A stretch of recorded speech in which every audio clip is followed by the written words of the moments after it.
예, 오늘 여호수아 7장에 있는 말씀은 이스라엘 백성들이 여리고를 점령하고 나서 이제 아이성을 이제 점령을 하는데 아이성과 여리고성은 비교할 수가 없습니다. 여리고성은 굉장히 큰 성읍이었고 견고한 성읍이었는데 아이는 전체 인구가 한 몇천 명밖에 안 됐기 때문에 이제 이스라엘 백성들이 이제 사람들을 보내가지고 한번 둘러본 다음에 아유 여기는 사람이 많지 않으니까 몇 명만 보내서 이렇게 해도 될 것 같습니다. 이렇게 얘기를 했습니다.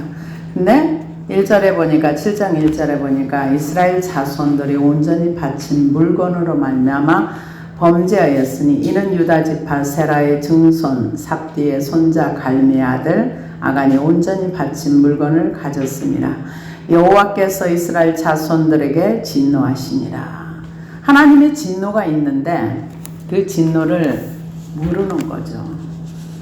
모르고서 이제 여리고성에서 승리를 했으니까 이 정도쯤이야 이렇게 생각을 합니다. 그래서 여호수아가 여리고에서 사람을 베델 동쪽 베다온 곁에 있는 아이로 보내며 그들에게 말하여 이르되 올라가서 그 땅을 정탐하라 하매 그 사람들이 올라가서 아이를 정탐하고 여호수아에게로 돌아와 그에게 이르되 백성을 다 올라가게 하지 말고 2,3,000명만 올라가서 아이를 치게 하소서. 그들은 소수이니 모든 백성을 그리로 보내어 수고롭게 하지 마소서 하므로 백성 중 3,000명쯤 그리로 올라갔다가 아이 사람 앞에서 도망하니 아이 사람이 그들을 36명쯤 쳐 죽이고 성문 앞에서부터 스바렘까지 쫓아가 내려가는 비탈에서 쳤으므로 백성의 마음이 녹아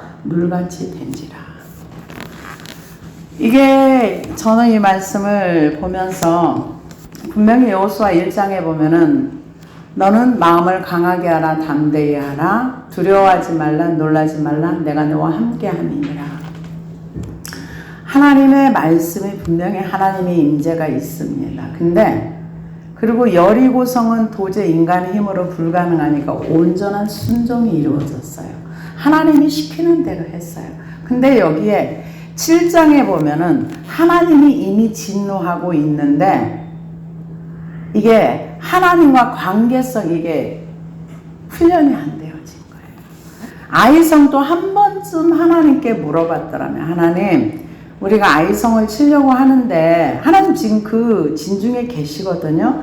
치려고 하는데 여기는 우리가 생각하기에는 한 3,000명 정도 몇천 명 정도 올라가서 전쟁을 하면 우리가 이길 것 같아요.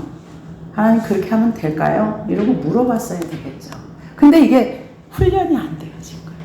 하나님과 함께하는 훈련이 되어지지 않으면 습관을 쫓아서 행동을 하게 되어 있습니다. 전혀 훈련이 안 된 거예요. 여리고성 하나 치고 나서 지금 우리는 큰 거든 작은 거든 우리의 삶 속에서 하나님과 함께 삶을 나누는 훈련이 그 가나안 땅을 하나님이 주신 것을 받는 그런 시간인데 그게 훈련이 되어지지 않으니까 그냥 옛 습관대로 이렇게 가면 되지 뭐. 그러고서는 누구도 여기에서 우리 하나님 앞에 한번 물어보고 가야 되지 않을까요? 이런 얘기를 한 사람이 없어요. 지금 7장 1절에는 하나님이 지금 진노하고 계세요. 진노하는데 아무도 하나님의 진노를 모르는 거예요. 모르고서는 이제 여호수아가 여리고의 사람을 베델 동쪽에 있는 그 사람들에게 보내며 습관 정탐 보내는 건 항상 하는 일이잖아요. 그러니까 그 땅을 정탐하라. 그들이 올라가서 보니까 아이고 우리가 여리고도 이겼는데 이 정도쯤이야 뭐. 근데 이 정도쯤이 사고를 낸 거죠. 그래서 거기에 이제 올라가다 보니까 이 정도 뭐 한 2,3,000 명 요 정도밖에 안 됐답니다. 그러니까 3,000명도 많은 거죠. 주민이 그 정도 된다고 하니까. 근데 여기 아이성이라는 뜻은 황폐한 산이라는 뜻이 있습니다. 그리고 7장 1절에 보면 온전히 바친 물건으로 말미암아, 여기 나오죠. 온전히 바친 물건으로 말미암아 범죄하였으니, 여기 나오는데요. 이 온전히 바친 물건으로 말미암아 범죄하였다는 내용이 6번이나 반복됩니다. 7장 전체에서. 그래서 그 아이성에 대한 내용이 이제 그 힘이 부족한 것도 아니고 에너지가 부족한 것도 아니고 사람이 부족한 것도 아니고, 이거는 정신적인 세계 굉장히 큽니다. 왜냐하면은 여기에서 이제 아이성을 치러 올라갔는데 충분히 자신 있게 올라간 거예요. 그랬는데 36명이 죽음을 당하고 나니까 이거 완전히 멘붕이 와버린 거예요. 완전히 멘붕이 와가지고 여기 5절에 보니까 4절에 보니까 백성 중 3,000명쯤 그리로 올라갔다가 아이 사람 앞에서 도망하니 아이 사람이 그들을 36명쯤 쳐 죽이고 성문 앞에서부터 스바림까지 쫓아가 내려가는 비탈에서 쳤으므로 백성의 마음이 녹아 물같이 된지라. 이게 중요한 거죠. 왜냐하면은 하나님의 그 나라의 일을 하는데 가장 이게 어려운 부분이 뭐냐면 절망입니다. 절망이 깊어지면 마음이 녹아버려서 아무것도 할 수가 없어요. 마음이 녹아서 물처럼 쏟아져 버렸다는 거예요. 아무것도 할 수 없는 그런 상태가 된 거예요. 그런데 여기 성경에 보면은 2장에도 이 내용이 나오고 또 2장에 보면 그 얘기를 누가 합니까? 기생나합이 하잖아요. 백성이 물같이 녹아 사람들이 다 기절했다고. 근데 요단 강물을 건넜다는 사실을 알고도 이 여리고 사람들이 마음이 완전히 물처럼 녹아서 대항할 힘조차도 없었던 거예요. 근데 문제 반대로 된 거예요. 이스라엘 백성들이 마음이 녹아서 물같이 다 흩어져 형태가 없어질 정도로 완전히 깊은 절망 가운데.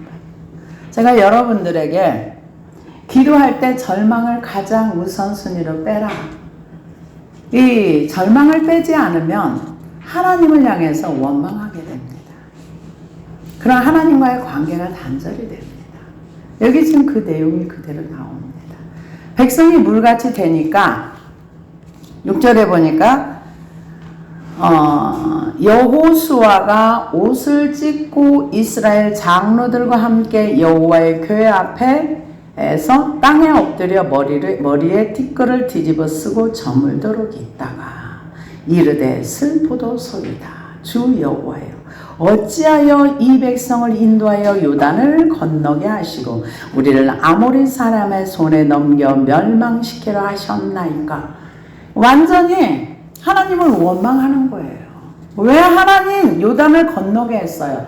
우리는 차라리 저쪽에 있는 게 나아. 하나님을 이 절망하게 되면 100% 원망을 해요. 원망을 하면서 어찌하여가 나오는 거예요. 지금 하나님이 죽었습니까? 하나님이 뭐를 했습니까? 이거 지금 이 죄를 하나님이 이렇게 강력하게 다루시는데 사람들은 죄에 대한 경각심이 1도 없습니다. 지금 엎드려 가지고 하루 종일 그냥 멍 때리고 앉아 있었던 거예요.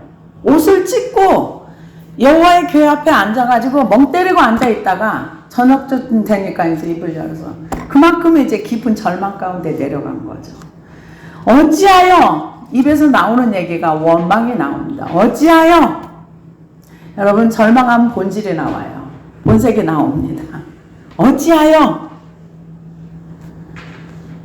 티끌을 집어서 어찌하여 이 백성을 인도하여 요단을 건너게, 하나님 잘못한 거 아니잖아요. 요단 건너게 한 거 하나님 능력으로 건넜어요. 근데 죄로 인해서 지금 하나님이 우리가 죄 가운데 있어 하나님 함께 안 하세요. 우리가 얼마나 철저히 회개해야 될 것인가를 이 말씀을 보고 사건을 보면서 깨달아야 될 줄로 믿습니다. 그래서 하나님이 지금 안 계시는 게 아니라 하나님 진중에 계세요.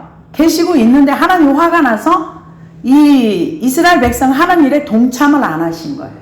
동참을 안, 전쟁 가운데 동참을 안 하시고 너희들 해봐라. 지금 그러고 계시는 거예요. 그러니까 하나님이 안 도와주니까 백전백패하는 거죠. 그러니까 떡하니 앉아가지고 하는 얘기가 어찌하여 원망부터 시작합니다. 어찌하여 이 백성을 인도하여 요단을 건너게 하시고 우리를 아모리 사람의 손에 넘겨 멸망시켜 하나님이 멸망시키려 하시는 거 아니거든요. 근데 그런 얘기랍니다. 우리가 요단 저쪽을 만족하게 여겨 거주하였더라면 좋을 뻔하였나이다. 하나님 완전히 불신하는 겁니다. 우리의 절망들이 속히 버려야 되는 줄로 믿습니다. 하나님의 계획은 지금 이 가나안 전체를 다 주려고 하는 거예요. 근데 지금 여호수아가 그 역할을 해야 될 사람이 하나님을 향해 삿대질하면서 하는 얘기가 뭐 어찌하여 우리를 요단에 건너게 하여 우리를 다 죽이라. 그 가나안 땅에 들어가기 전에 이스라엘 백성들이 광야에서 하나님이 우리를 죽이려고 이 애굽에서 끌고 나왔다. 똑같은 얘기입니다. 똑같은 얘기예요. 우리를 죽이려고, 우리를 망하게 하려고, 이 광야에서 우리를 죽이려고. 하나님은 오해하는데 나의 절망이 일조를 합니다. 이 절망이라는 건 어떻게 보면 눈에 보면 당연한 거예요. 왜? 36명이 죽었잖아요. 이 죽음 앞에서 여호수아가 황당한 거죠. 그러면서 여겨 거주하였다면 좋을 뻔하였나이다. 주여 이스라엘이 그의 원수들 앞에 돌아섰사오니 내가 무슨 말을 하오리까. 가나안 사람과 이 땅의 모든 사람들이 듣고 우리를 둘러싸고 우리 이름을 세상에서 끊으리니 주의 크신 이름을 위하여 어떻게 하시려 하나이까. 여호와께서 여호수아에게 이르시되 일어나라 어찌하여 이렇게 엎드려 있느냐. 지금 하나님을 향해서 하나님 책임지세요.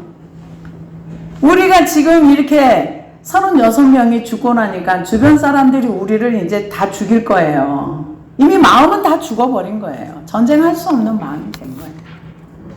우리의 절망이 얼마나 하나님을 향한, 그러니까 여호수아가 여기에서 한 번만 하나님이여 우리가 아이성을 치려고 하는데 우리가 올라가도 될까요 하나님? 이렇게 물어봤으면 1절이 나올 겁니다. 예, 아니다.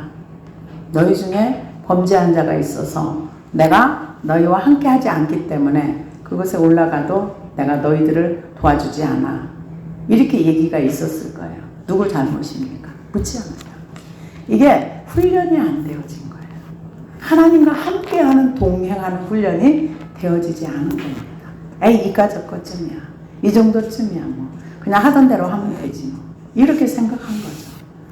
근데 하나님께서 이제 물어볼 때까지 하나님도 기다리시는 거예요. 하루 종일 넋먹고 있을 땐 말씀 안 하세요. 그러면서 원망으로부터 시작이 되는 거예요. 어찌하여 하나님이 어찌하여 이러면서 원망을 하면서 하나님을 향해서 이제 우린 큰일 났다. 다 죽었다. 다 죽었다 이제. 나의 미래는 없어. 나는 완전 인생 끝났어. 지금 그거예요. 예, 가나안 사람과 이 땅의 모든 사람들이 듣고 우리를 둘러싸고 우리 이름을 세상에서 끊으리니 주의 크신. 이제 나는 망했어. 내일이 없어. 미래가 없어. 지금 그거예요. 우리 이제 다 죽었어요. 누구한테? 가나안 사람들한테. 우리는 인생 끝났어요. 내일이 없습니다. 절망하는 그런 내용을 하나님 앞에 얘기합니다. 그럴 때 하나님께서 예이 나쁜 놈아 네가 나한테 물어봤니? 이렇게 말씀 안 하시고 얘기하십니다. 여호와께서 여호수아에게 이르시되 일어나라 어찌하여 이렇게 엎드렸느냐.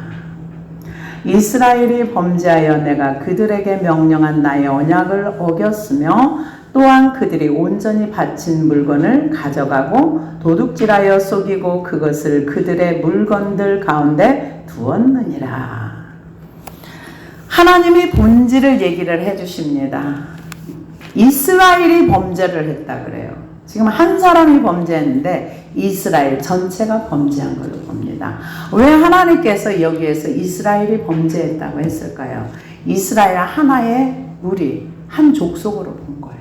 그러니까 예를 들어서 내 손이 범죄를 내가 하나의 어떤 존재라고 하면은 내 팔이 범죄했어. 그렇다고 이 팔이 범죄했어 이렇게 안 하잖아요. 네가 범죄했어 이렇게 얘기하는 것처럼 이스라엘 백성들이 지금 아간 한 사람이 범죄를 했는데 이스라엘이 범죄를 했다. 이게 공동체 얘기입니다.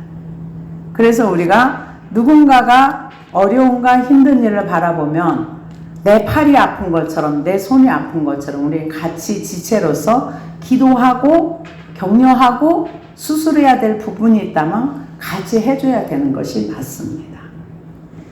이스라엘이 범죄했다는 거죠. 그들이 나의 언약을 어겼으면, 근데 나머지 사람들은 언약을 어기지 않았어요. 근데 하나님은 그들이 어겼다 이렇게 말을 합니다. 그래서 왜 하나님이 이 바친 물건을 훔친 거에 대해서 이렇게 진노하실까요? 여리고성은 이스라엘의 가나안 전쟁의 첫 열매입니다. 첫 열매는 사람이 먹지 못하게 돼 있어요. 하나님 앞에 온전히 바쳐지게 돼 있어요.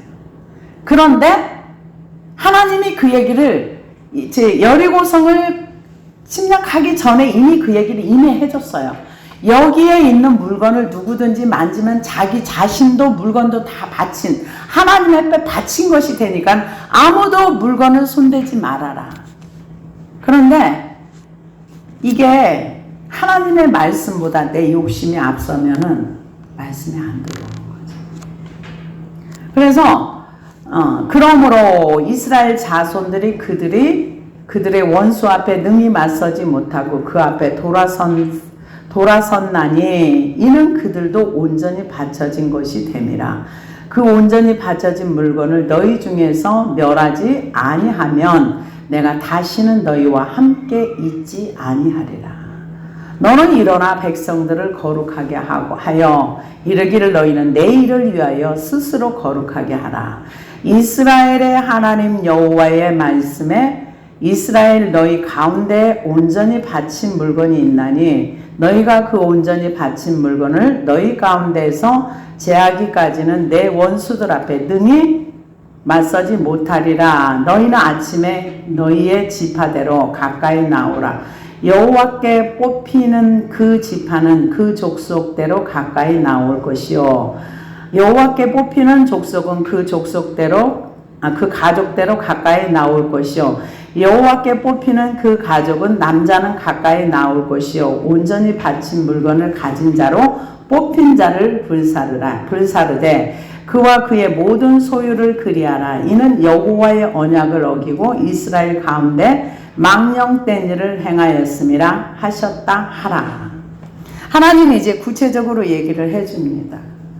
이제 족속대로 이제 제비를 뽑으라. 그래서 지파대로 처음에는 12지파가 이제 나갔겠죠. 그래서 12지파 중에서 뽑고 그 다음에 또 가족대로 뽑고 족속대로 뽑고 이렇게 해서 다 뽑아서 나중에 온전히 뽑힌 그 가족은 그 남자들이 가까이 나올 것이요 온전히 바친 물건을 가진 자로 뽑힌 자를 불사르되 그와 모든 소유를 그리하라. 이는 여호와의 언약을 어기고 이스라엘 가운데서 망령된 일을 행하였습니다. 이제 여호수아가 이 얘기를 하나님으로부터 듣습니다. 듣고 나서 이제 그대로 시행을 합니다. 이에 여호수아가 아침 일찍이 일어나서 이스라엘을 그 지파대로 가까이 나오게 하였더니 유다 지파가 뽑혔고 유다 족속을 가까이 나오게 하였더니 세라 족속이 뽑혔고 세라 족속에 각 남자가 가까이 나오게 하였더니 삽디가 뽑혔고 삽디의 가족 각 남자를 가까이 나오게 하였더니 유다 지파 세라의 증손이요 삽디의 손자요 갈미의 아들인 아간이 뽑혔더라. 그러므로 근데 한번 심령이 어두워지면 회개가 안 되는 거예요. 여기 지금 하나님이 이 말씀을 해서 지파들이 나오고 이럴 때 아간이 하나님 앞에 나가서 하나님 정말 잘못했어요. 용서해 주세요. 제가 욕심이 과해서 이런 잘못을 저질렀나이다. 하나님은 이런 과정 중에서 이런 과정을 하는 이유는 아마 아간이 회개하기를 기다렸을 겁니다. 그게 아간에게 그리고 우리가 회개할 수 있다는 것은 하나님의 정말로 인자하심입니다. 회개한 시간을 기다려주는 거. 지금 이미 하나님은 누가 범죄인지 누가 가져간지 다 아는 거예요. 그럼에도 불구하고 사람들에게 어떤 순서와 절차를 통해서 이렇게 제비 뽑기를 합니다. 하고 나서 아간이 뽑혔습니다. 근데 이 유다 지파는 굉장히 명문 가문입니다. 유다가 하나님 앞에 요셉을 위해 베냐민을 위해서 헌신했을 때 하나님께서 그를 굉장히 귀중히 보셔요. 희생하는 그것을 하나님 굉장히 귀하게 보십니다.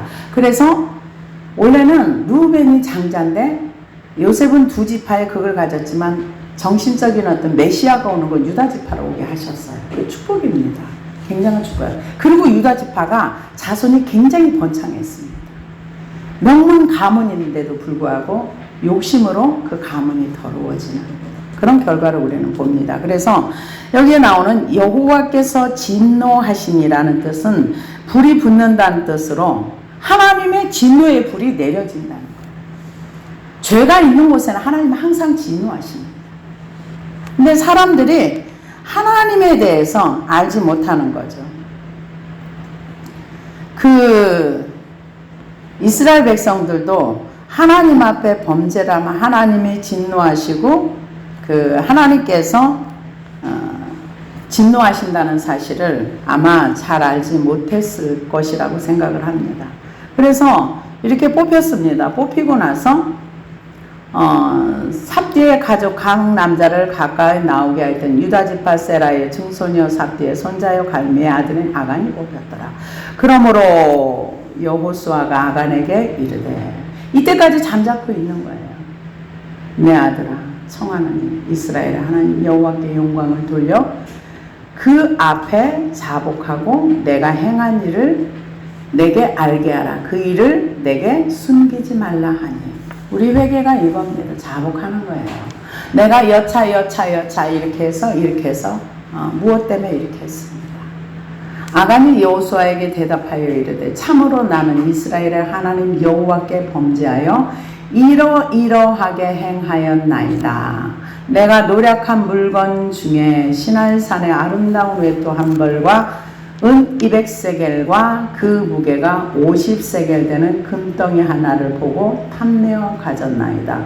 보소서, 이제 그 물건들이 내 장막 가운데 땅속에 감추었는데 은은 그 밑에 있나이다 하더라. 이에 여호수아가 사자를 보내매 그의 장막에 달려가 본즉 물건이 그의 장막 안에 감추어져 있는데 은은 그 밑에 있는지라. 그들이 그것을 장막 가운데 취하여 여호수아와 이스라엘 모든 자손에게 가져오매 그들이 그것을 여호와 앞에 쏟아 놓으니라. 그런데 여기에 보면은 여호수아가 내 아들아 할 때까지 침묵하고 있는 거예요. 자복 안 해요. 근데 자복하라 하니까. 근데 우리가 한 가지 알아야 될 것은 우리가 이 땅에서 하나님 앞에서 자복하지 않은 것은 우리의 몸으로 행한 걸 나중에 천상에 가서 하나님 앞에서 직보합니다. 여러분, 이 땅에서 우리 행한 걸 다 피로 예수 그리스도의 보혈로 깨끗이 씻고 그리고 정결한 자들이 되기를 원합니다. 직보하리라. 이 말씀이 굉장히 많이 나와 있습니다. 그래서 유다 지파가 범죄하고 나서 그러고 나서 유다 지파 중에 아간이 범죄하고 나서 물건을 갖다 놨습니다. 그러고서 여호수아가 이스라엘 모든 사람과 더불어 세라의 아들 아간을 잡고 그 은과 그 외투와 그 금덩이와 그의 아들들과 그의 딸들과 그의 소들과 그의 나귀들과 그의 양들과 그의 장막과 그에게 속한 모든 것을 이끌고 아굴 골짜기로 갔어요. 여기 보면은 부족함이 없어요. 범죄는 부족함에서 오는 것이 아닙니다. 탐심으로 오는 거예요. 아들도 있고 딸도 있고 소도 있고 양도 있고. 에덴 동산의 범죄가 욕심으로부터 시작이 됐습니다. 그러니까 사탄의 근본 범죄의 원인은 욕심입니다. 그래서 우리가 아담과 하와도 욕심으로 그렇게 했고요. 저기 신약에 나오는 누굽니까? 그 사람들도 욕심으로 그렇게 한 거예요. 이미 하나님 앞에 바쳐진 밭을 일단 팔아서 하나님께 드리기로 딱 결정하면 그건 내 것이 아닙니다. 그건 하나님 거예요. 아나니와 삽비라가 하나님께로 드리기로 딱 결정해놓고 나서 거기서 그러니까 하나님 것을 가져갔다고 하나님은 그렇게 받아들여요. 근데 재밌는 거는요. 우리가 하나님 앞에 뭔가를 드리기로 마음의 결정을 하고 딱 하잖아요. 그러면 그 순간 그 마음의 결정이 우리의 마음의 중심이 하나님께로 그냥 올라가더라고요. 다윗도 마찬가지예요. 하나님 앞에 자기가 성전을 지키로 딱 결정하고 하니까 이미 하나님께서 성전 짓는 그것을 받으셨어요. 그러고는 축복을 해준 거예요. 짓는 일은 못했지만 그 모든 것은 준비는 했지. 그래서 우리의 마음을 받기를 원하시는 그 하나님입니다. 그런데 성경에 보면은 그 한 사람의 죄가 그 다음 사람의 신명기에 보면은 그렇게 죽이지 말라고 했어요. 근데 신명기 24장 16절에 보면 아버지는 그 자식들로 말미암아 죽임을 당하지 않을 것이요 자식들은 그 아버지로 말미암아 죽임을 당하지 않을 것이니 각 사람은 자기 죄로 말미암아 죽임을 당하리라. 이랬는데 여기에는 자녀들, 딸들, 아들들, 양들, 소들 왜 이게 다 들어갔는가? 학자들의 말에 의하면 자녀들도 아들도 딸들도 거기에 묵인해서 동참을 했다는 거죠. 아버지가 금덩이와 은덩이를 가지고 오고 이 신안산 외투라는 거의 금실로 짠 굉장히 귀한 옷이었답니다. 일반적으로 이게 그 요세푸스에 의하면 이게 굉장히 비싼 옷이었다고 그러더라고요. 금실 전체로 엮은 왕의 그 의복인데, 그러니까 눈에 그냥 휙 돌아가 버린 거죠. 그 물건을 보는 순간 탐심이 발동을 해가지고 하나님의 말씀은 간 곳이 없고, 그러고 나서 이제 그 욕심을 우리가 죄를 이깁니다. 죄를 못 이겨요. 욕심도 못 이기고 죄도 못 이기고. 얼마 전에 저보고 이제 어떤 목사님 전화 와가지고 이런 얘기를 하더라고요. 목사님 아무개 목사님 알지? 그러더라고요. 그래서 그분 유튜브에 자주 나오는 분이지 내가 그분 설교는 듣진 않지만 뭐 이름은 알지 개인적으로는 모르지만 그랬더니 하는 얘기가 어머 그 목사님이 교회에서 이렇게 그 칠계를 범해가지고 교회가 뒤집어졌대. 그러면서 하는 얘기가 그 교회 청년들이 많은데 그 영혼들을 어떻게 할까? 그분의 범죄로 인해서 수많은 사람들이 상처를 입고 그분 때문에 교회를 떠나는 청년들도 있을 텐데 그 교회 청년들이 1000명이 넘는다는데 그 수많은 영혼들 다 어떻게 할까? 우리가 어떻게 해줄 수 있는 거 아무것도 없는데 왜 그랬을까? 내가 그랬더니 그럼에도 불구하고 그 교회에서 이런 목사님이 이러이러한 범죄를 했는데 우리가 이 목사님을 다시 모실까요? 아니면 다른 곳으로 가시게 할까요? 그렇게 이제 아마 공동의회 투표를 했대나 봐요. 그랬더니 거기 성도들이 그럴지라도 우리 그 목사님 다시 모시겠습니다. 이렇게 해서 그냥 그 교회에 계시기로 했답니다. 그런데 문제는 그 목사님이 CCTV를 누구 맘대로 니들이 봤어? 내가 니들 고소할 거야. 이렇게 나와가지고 일파만 엄청나게 큰 소용돌이 속에 교회가 몰려 이렇게 됐다는데 난 너무 속상해 이러더라고요. 속상하긴 하지만 우리가 어떻게 해줄 수 있는 건 아닌데 기도나 해줘야 되겠네. 그 청년들이 마음이 얼마나 힘들까. 이제 그런 얘기를 한 적이 있어요. 근데 지금 여기에 아간의 모든 식구들이 동참을 했다고 얘기를 합니다. 이게 자녀들이 다 같이 들어갔거든요. 그래서 몽땅 다 데리고 이제 아골골짜기로 갑니다. 이제 가지고 은은 그 밑에 있나이다. 그들이 그것을 장막 가운데 지하여 여호수아와 이스라엘 모든 자손에게 가지고 오매 그들이 그것을 여호와 앞에 쏟아 놓으니라. 여호수아가 이스라엘의 모든 사람과 더불어 세라의 아들 아간을 잡고 그 은과 그 외투와 그 금덩어리와 그의 아들들과 그의 딸들과 그의 소들과 그의 나귀들과 그의 양들과 그의 장막과 그에 속한 모든 것들을 이끌고 아골 골짜기로 가서 이제 데리고 갔습니다. 그런데 여기에 가서 돌로 칩니다. 여호수아가 이르되 내가 어찌하여 우리를 괴롭게 하였느냐 여호와께서 오늘 너를 괴롭게 하시리라 하니 온 이스라엘이 그를 돌로 치고 물건들도 돌로 치고 불사르고. 여기서 돌로 치는 형벌은 레위기 24장 10절에서 16절까지 보면은요 하나님을 모독한 자가 돌로 침을 받아서 죽습니다. 또 안식일을 범하면은 돌로 쳐서 죽였습니다. 민수기 15장 32절에서 35절 말씀입니다. 그 다음에 우상 숭배한 죄를 돌로 쳐서 죽였습니다. 신명기 13장 5절에서 10절까지 말씀입니다. 그 다음에 사술이나 요술을 행하면은 돌로 쳐서 죽였습니다. 신명기 18장 10절입니다. 그런데 여기에서 아간이 돌로 쳐서 죽임을 당한 것은 하나님의 명령을 불복종하였으므로 하나님을 모독한 죄에 해당됩니다. 우리는 하나님을 모독했다고 거기에 대해 죽는다는 생각하지 않습니다. 그리고 실제로 오늘날에도 수많은 사람들이 하나님을 모독하지만 지금은 죽지 않습니다. 그러나 그 죄가 저장되고 기록됩니다.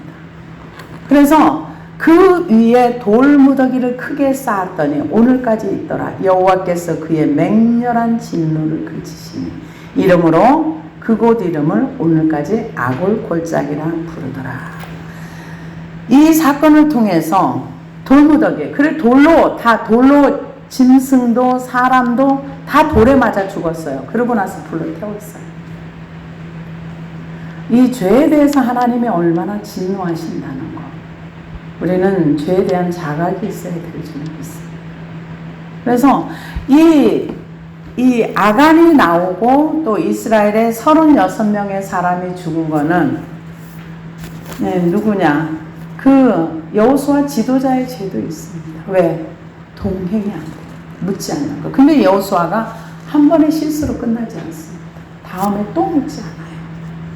우리가 하나님과 동행이 훈련되어지지 않으면 잘 안 된다는 거. 하나님이 분명히 너는 마음을 강하게 하고 담대히 하고 좌로나 우로나 치우치지 말고 하나님께서 여리고성에 그 승리를 안겨주셨어요. 그러고 나서 여호수아 이름이 명성이 높아졌어요. 그런데 그 사건이 끝나고 나니까 원래 여호수아로 돌아간 거예요. 원래 여호수아 마음에는 절망과 이런 것이 많이 있었던 거죠. 우리가 하나님이 함께하는 것, 범사의 여호와를 인정하라. 하나님의 주권과 통치를 인정하면서 하나님 앞에 나아가는 태도와 자세가 우리 굉장히 중요합니다. 나에게 좋은 일이 오든 좋지 않은 일이 오든 작은 문제도 하나님 앞에 그 문제를 가지고 나갈 수 있는 훈련, 이게 되어져야 돼요. 어떤 사건에 승리했다고 해서 다음 사건도 승리한다는 보장이 없습니다. 하나님 그 보장 안 해주셨어요. 언제든지 항상 어떤 일을 진행할 때 하나님 앞에 의지하는 것, 기대는 것, 이게 필요한 거예요. 그래서 이스라엘 백성들이 이 아간의 문제를 잊어버리면 안 되는 거죠. 그래서 여기다 돌무더기를 쌓고 크게 쌓았다 그랬어요. 그러면서 아골 골짜기, 여기는 하나님의 진노가 머물렀던 장소, 이렇게 되겠죠. 근데 거기서부터 아간이 죽고 나서 하나님의 진노가 끝이고 그것을 아골 골짜기라 부르더라. 우리가 너무나 쉽게 하나님과 동행하는 것을 잘 잊어버려요. 여호수아처럼 하나님이 내가 너와 함께 있어 네가 밟는 땅으로 어디든지 주겠다. 그 말 들은 지 얼마나 됐다고 다 잊어버렸어요. 그러고서는 뭐라 그래요? 하나님이 우리를 이 지금 여기 와서 죽이려고 광야에 그들이 했던 말과 똑같은 말을 하는 거예요. 그러니까 우리 안에서 하나님에 대한 어떤 이런 불신이 빠지지 않으면 언제든지 그 말은 항상 나올 수 있다는 거예요. 어떤 큰 승리의 사건이 일어나고 난 다음에 또 뭔가 엎드려졌을 때 그 원망과 불평이 또 나올 수 있다는 거죠. 그래서 우리는 우리 자신들이 하나님과 나와의 관계를 이 땅에서 문제 해결에 초점을 맞추지 말고 하나님을 신뢰하는 하나님의 백성으로서 나의 이 고난을 통해서 나의 힘든 사건을 통해서 나의 힘든 현실을 통해서 하나님을 배워가면서 하나님을 알아가는 그 재료로 쓰시기를 바랍니다. 그러면 승리자가 될 수 있을 줄 믿습니다. 우리가 이 땅에서 누가 이것을 가르쳐 주지 않아요. 먼저 가신 선배들의 그 간 발자취를 보면서 우리는 이렇게 살지 말아야 되겠다. 하나님 의지하며 살아야 되겠다. 내 안의 절망은 정말 씨앗까지라도 완전히 버릴 수 있는 저와 여러분이 되기를 소원합니다. 그게 있으면 언제든지 올라와요. 언제든지 하나님을 원망할 수 있는 모든 자료가 내 안에 깔려 있습니다. 광야에 있었던 백성의 똑같은 말을 해요. 우리가 요단 서편에 하나님은 지금 가나안 땅 전체를 주려고 그랬는데 지금 범죄로 인해서 이렇게 된 건데 그거는 간 곳이 없어. 그리고는 현실에 집중하는. 우리는 여호수아를 바라보면서 온전한 사람이었고 하나님 의지하는 게 그렇게 생각처럼 쉽지 않고 훈련되어지지 않으면 어렵다는 것을 실수할 수 있다는 것. 오늘의 승리자가 내일 또 실수하고 넘어질 수 있다는 것. 이 말씀을 보면서 우리는 조심조심 인생을 살아가야 될 줄로 믿습니다. 기도하시겠습니다. 하나님 아버지 은혜를 감사합니다.